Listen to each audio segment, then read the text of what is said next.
Semuanya, nama saya Grady. Saya akan menjelaskan tentang sistem pernapasan pada manusia.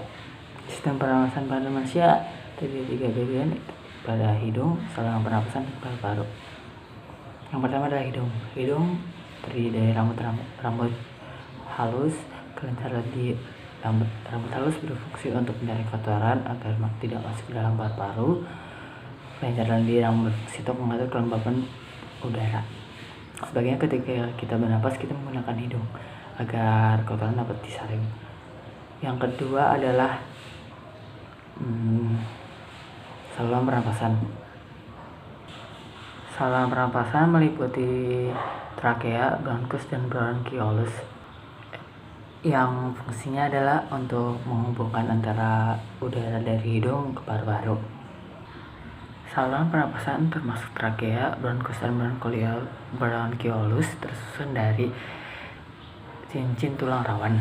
Dalam saluran pernapasan juga ada silia yang sangat peka terhadap benda-benda asing yang masuk ke dalam paru-paru. Itulah yang menyebabkan kenapa kita batuk, bersin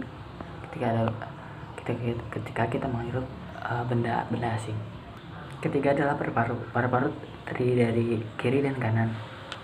Paru-paru bagian kanan terdiri dari 3 lobus, bagian kiri terdiri dari 2 lobus. Paru-paru memiliki gelombang-gelombang kecil seperti bola yang dinamakan alveolus yang berfungsi sebagai tempat pertukaran oksigen dan karbon dioksida.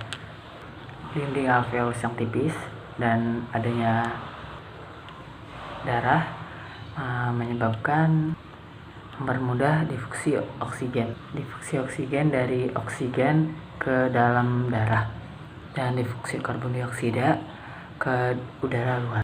Untuk menjaga paru-paru sebaiknya ada 6 langkah, yaitu pertama, kita jangan merokok, usahakan menghirup udara yang segar. 3, olahraga yang teratur. Keempat, jangan terlalu banyak menghirup di ruangan yang banyak bahan kimia. Banyak menanam pohon dan juga membuka jendela setiap pagi agar kita dapat menghirup udara segar. Bernapas meliputi 2 fase, yaitu ekspirasi dan inspirasi. Inspirasi adalah proses masuknya udara dari luar ke tubuh, dan ekspirasi adalah proses pengeluaran karbon dioksida dari dalam tubuh keluar. Proses ekspirasi dan inspirasi secara periodik disebut frekuensi pernapasan. Frekuensi pernapasan diatur oleh aktivitas yang dilakukan oleh tubuh. Di saat kita bernapas, ada 2 teknik yang dapat kita gunakan, yaitu pernapasan dada dan perut. Pernapasan dada ketika kita mengembangkan dan membesarkan dan mengkecilkan perut dada kita, yaitu pernapasan dada, dan pernapasan perut membesarkan dan mengecilkan. Orang normal bernapas 12-15 kali per menit.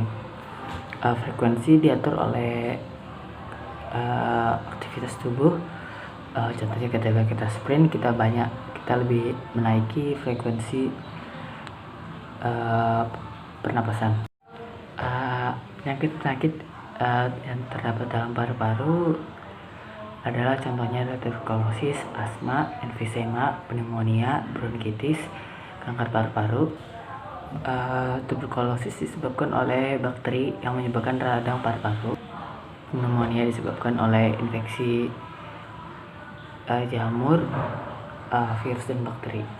Bronkitis disebabkan oleh peradangan pada dinding paru-paru yang disebabkan oleh virus. Dan asma